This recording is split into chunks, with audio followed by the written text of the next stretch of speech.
ಸಂಧಿ 21. ಸೂಚನೆ. ಇಂದ್ರನೈರಾವತವು ಧರಣಿಗೆ ತಂದು ನಿಜ ಮಾತೆಯನ್ನು ನೋನಿಸಲಂದು ಫಲುಗುಣ ಕೀರ್ತಿ ಒಡೆದನು ಮೂರು ಲೋಕದಲ್ಲಿ.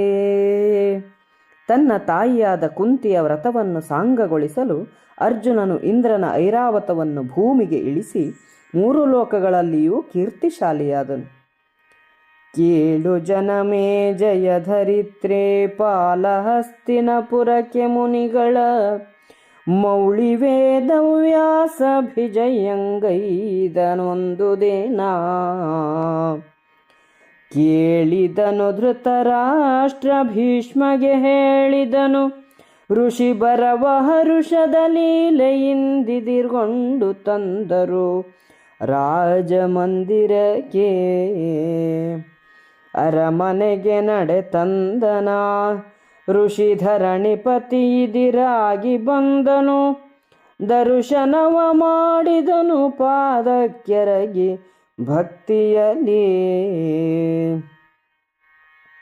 ಅರಸಿ ಕಾಣಿಕೆಗೊಟ್ಟು ಚರಣಾಂಬುರುಹ ಕೆರಗಿದೊಡ ಮುನೀಶ್ವರ ಹರಸಿ ಹಿಡಿದೆತ್ತಿದನು ಗಾಂಧಾರಿಯ ಮಹೀಪತಿಯ. ಬಂದ ವೇದವ್ಯಾಸಗಾಸಭೆ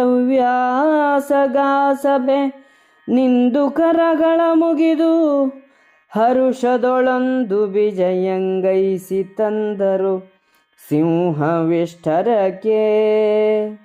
ಸಂದ ಮಧುಪರ್ಕಾದಿಗಳ ಸಾನಂದದಲ್ಲಿ ಮಾಡಿದರು ಮುನಿಪತಿಯಂದು ನೃಪಗಾಂಧಾರಿಯರ ಕ್ಷೇಮವನು ಬೆಸಗೊಂಡ.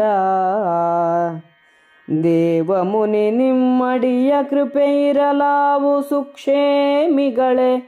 ಇಲ್ಲಿಗೆ ನೀವು ವಿಜಯಂಗೈದು ನಮ್ಮ ಜಡಾತ್ಮ ದೇಹಿಗಳ ಪಾವನವ ಮಾಡಿದಿರಿ ಧನ್ಯರು ನಾವು. ವೇದವ್ಯಾಸ ಮುನಿಯೇ ಜೀವ ನಿಮಗೆ ಅಧೀನ ಚಿತ್ತವಿಸೆಂದನಂದ ನೃಪ. ಧರಣಿ ಪಾಲನ ನುಡಿಗೆ ಮಿಗೆ ಮುನಿವರನು ಮೆಚ್ಚಿದ ನೆಲೆ.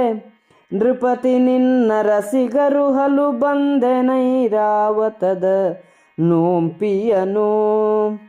ಹರನ ಮೋಹದ ರಾಣಿ ಪಾರ್ವತಿಯ ರಸಿಗುತ್ಸವ ದಾನದಲ್ಲಿ ಭೂಸುರರ ದಣಿಸುವುದೆಂದು ವೇದವ್ಯಾಸ ಮುನಿ ನುಡಿದ.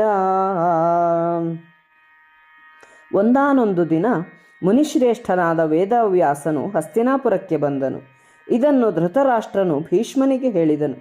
ಮಹಾ ಸಂತೋಷದಿಂದ ವೇದವ್ಯಾಸನನ್ನು ಎದುರುಗೊಂಡು ಅರಮನೆಗೆ ಕರೆತಂದರು. ವೇದವ್ಯಾಸನು ಅರಮನೆಗೆ ಬರಲು ಧೃತರಾಷ್ಟ್ರನು ಅವನನ್ನು ಎದುರುಗೊಂಡು ಭಕ್ತಿಯಿಂದ ನಮಸ್ಕರಿಸಿದನು. ಗಾಂಧಾರಿಯು ಕಾಣಿಕೆಯನ್ನು ಕೊಟ್ಟು ನಮಸ್ಕರಿಸಲು ವೇದವ್ಯಾಸನು ಇಬ್ಬರನ್ನೂ ಆಶೀರ್ವದಿಸಿ ಮೇಲಕ್ಕೆತ್ತಿದನು. ವೇದವ್ಯಾಸನು ಸಭೆಗೆ ಬರಲು ಸಭಿಕರು ಎದ್ದು ನಿಂತು ಸಂತೋಷದಿಂದ ಕೈ ಮುಗಿದು ಸಿಂಹಾಸನಕ್ಕೆ ಕರೆದುಕೊಂಡು ಹೋಗಿ ಕೊಳ್ಳಿರಿಸಿ ಮಧು ಪರ್ಕಾದಿಗಳಿಂದ ಉಪಚರಿಸಿದರು. ವೇದವ್ಯಾಸನು ಧೃತರಾಷ್ಟ್ರ ಗಾಂಧಾರಿಯರ ಕ್ಷೇಮವನ್ನು ವಿಚಾರಿಸಿದನು.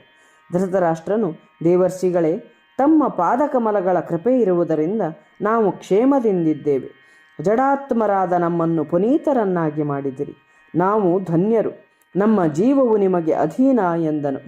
ಧೃತರಾಷ್ಟ್ರನ ಮಾತಿಗೆ ಮೆಚ್ಚಿ ಮುನಿಗಳಲ್ಲಿ ಶ್ರೇಷ್ಠನಾದ ವೇದವ್ಯಾಸನು, ರಾಜ, ನಿನ್ನ ಮಾತಿಗೆ ಮೆಚ್ಚಿದೆನು. ಗಾಂಧಾರಿಗೆ ಐರಾವತ ವ್ರತವನ್ನು ಮಾಡೆಂದು ಹೇಳಲು ಇಲ್ಲಿಗೆ ಬಂದಿದ್ದೇನೆ. ಐರಾವತ ವ್ರತ ಎಂದರೆ ಗಜಗೌರಿ ವ್ರತ ಎನ್ನುವುದಾಗಿಯೂ ಹೆಸರು. ಶಿವನ ಮೋಹದ ರಾಣಿಯಾದ ಪಾರ್ವತಿಯ ವ್ರತವೆಂಬ ಮಹೋತ್ಸವವನ್ನು ಮಾಡಿ ಬ್ರಾಹ್ಮಣರನ್ನು ದಾನದಿಂದ ತೃಪ್ತಿಪಡಿಸಬೇಕು ಎಂದನು.